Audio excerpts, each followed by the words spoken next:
What kind of world, here we go, what kind of world do you think we are inhabiting today?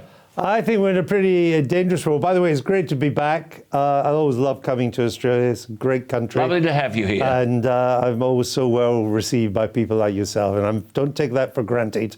I think it's a bit of a dangerous world at the moment. I think the autocrats are on the march. They've invaded Ukraine. They're threatening Taiwan. The democracies are weaker than they should be. They're not standing up to the autocrats in the way they should be. They're not united enough in the way they should be.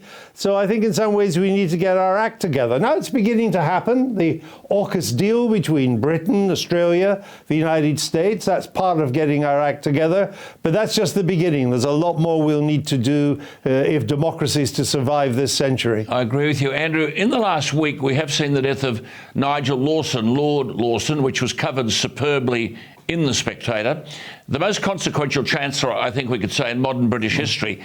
Governments of the Western world, I think, have a lot to learn from Nigel Lawson, but I wonder, are they prepared to learn, do you think? I mean, how accurate was he when he identified the real problem? He called it the curse of consensus. I mean, witness coronavirus and the damage consensus did to the economies of the West while China kept laughing. Well, when Nigel Lawson was a Chancellor, he was Margaret Thatcher's Chancellor, they broke the consensus.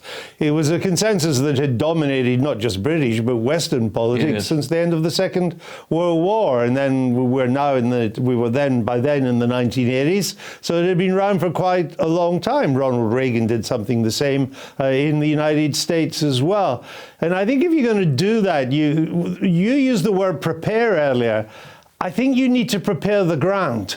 I think you don't just do it overnight. You know, I was with The Economist in the 1970s, very different magazine, I'm happy to say, in the 70s than it is now.